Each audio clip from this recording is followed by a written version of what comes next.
Padahal Wahabi ini baru lahir abad ke-12. Aswaja udah ada dari awal, saudara, dari zaman salaf. Kok bisa yang lahir belakangan mengeluarkan Asy'ari sebagai As-Sawadul A'zam, mayoritas muslimin terbesar di dunia? Tidak ada satu dunia Islam pun yang gak ada Asy'arinya, saudara. Kok bisa-bisanya mereka keluarkan dari Aswaja? Nah, ini gara-gara sikap ulama Wahabi seperti ini, sengaja atau tidak sengaja, ini menularkan kepada Wahabi yang ada di Indonesia. Mari kita lihat. Saudara, Wahabi Indonesia menghujat Asy'ari. Satu, saudara, saya tuliskan namanya, Yazid Jawas. Dalam buku berjudul Mulia dengan Manhaj Salaf, bab 13 halaman 519 sampai 521, dia menyatakan Asy'ari adalah firqah sesat dan menyesatkan. Saya tidak fitnah, ada bukunya, dijual, dibaca orang, saudara. Baik, yang kedua kita masukkan lagi, saudara, Abdul Hakim Abdad, saudara, dalam buku Risalah Bid'ah bab 19 halaman 295 mengatakan Asy'ari adalah firqah bid'ah. Berani betul dia membid'ahkan kaum Asy'ari, saudara. Asy'ari ini mayoritas terbesar di dunia, saudara.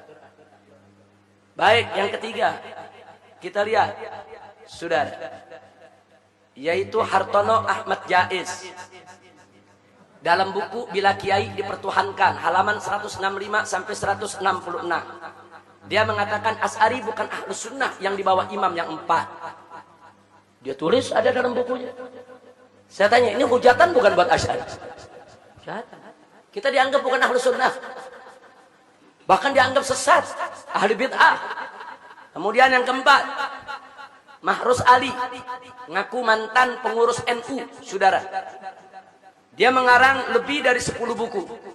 Isi bukunya, saudara, menghantam habis amaliyah kaum Asy'ariyah dari kalangan NU.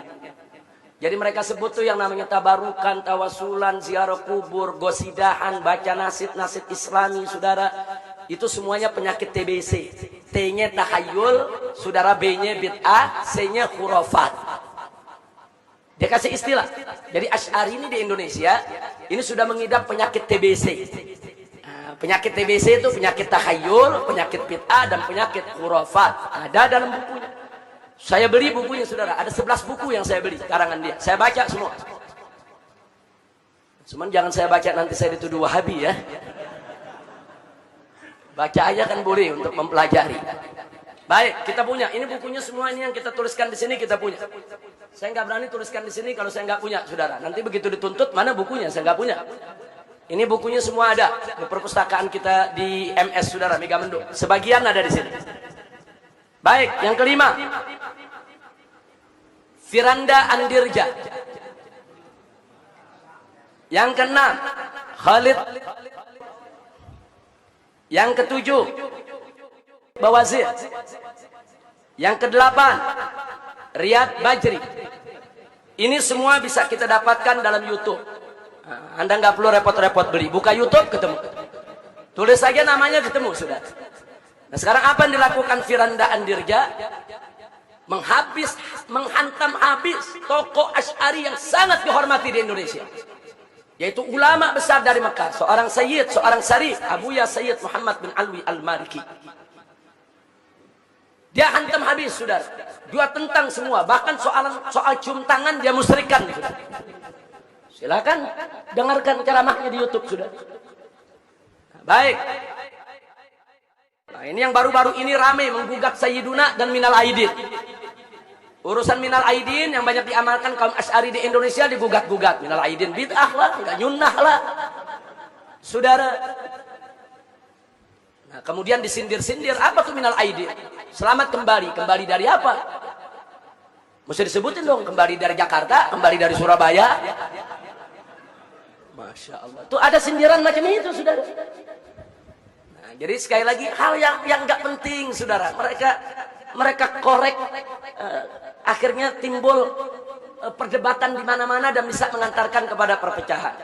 Jadi sekali lagi hal yang nggak penting, saudara. Mereka korek, akhirnya timbul perdebatan di mana-mana dan bisa mengantarkan kepada perpecahan. Ini yang belum lama ini rame, saudara, mengatakan kaum Asy'ari itu kalau ba'da sholat tuh baca-baca selawat, saudara, itu lagi nyanyi ini. Itu lagu ba'da maghrib namanya. Masya Allah, kenapa usil? Kalau mereka nggak mau zikir bersama, ya nggak usah zikir bersama, nggak usah usil dengan amalia saudaranya. Orang NU yang baca selawatan, saudara, orang-orang Asy'ari yang baca-baca gasidah, nggak usah usil. Nah kemudian Riyad Bajri, saudara, oh, ini paling ekstrim lagi nih. Nah, dia kata ngedemo siapapun sesat dan halal darahnya. Bahkan dalam rekaman lainnya dia katakan apa? Kita ini dituduh Wahabi. Hajar itu yang menuduh kita. Jangan datang itu. Ngapain kita datang itu kiai-kiai mereka? Kita hajar habis mereka. Ini termasuk wala dan barra. Jadi artinya kalau ada orang mendatangi Kiai Asy'ari, berarti dia nggak punya barra, nggak punya wala kepada tauhid. Silakan dengarkan, saudara. Jadi saya tidak memfitnah, saya tidak menuduh, saudara. Ini fakta semua ada. Nah, jadi kalau memang saudara-saudara saya di Wahabi yang baik, yang santun, yang selama ini dekat dengan saya, tidak mau saya mengkanter persoalan-persoalan seperti ini, tolong nasihati mereka ini. Nasihati saudara-saudara mereka. Jangan mentang-mentang kita diam, mereka terus menindas kita. Jangan, bukan mereka aja yang hafal Quran, bukan mereka aja yang hafal hadis, bukan mereka saja yang tahu tafsir, bukan. Ahlus sunnah wal jamaah, ini gudang ulama, gudang ahli tafsir, gudang ahli hadis, gudang ahli usul, gudang ahli akidah. Mau yang mana ahlinya? Kita sediakan, saudara. Jangan. Jadi kalau nggak mau buat kita marah, tolong mereka ini direda. Suruh jangan bikin pernyataan yang mecah belah umat. Saya mau tanya, saudara, ini kalau pernyataan begini lama-lama Asy'ari tersinggung tidak? Lama-lama marah tidak? Kalau marah bisa jadi konflik tidak? Saya mau tanya, kalau begini caranya lama-lama Wahabi bisa diganyang tidak? Bisa diperangi tidak? Itu yang kita tidak mau terjadi, saudara. Biarkan perpecahan yang terjadi di Syria, yang terjadi di Irak, yang terjadi di Libya, yang terjadi di Yaman, tidak boleh terjadi di Indonesia. Harus kita jaga Indonesia ini harus aman, tenang, damai. Dan selama Ahlus Sunnah wal Jamaah menjadi mayoritas, saudara, di negara Republik Indonesia ini, kemudian mayoritas ini bersatu, betul-betul mengamalkan akidah, yaitu Ahlus Sunnahnya, insya Allah NKRI ke depan akan menjadi baldatun thayyibatun wa rabbun ghafur.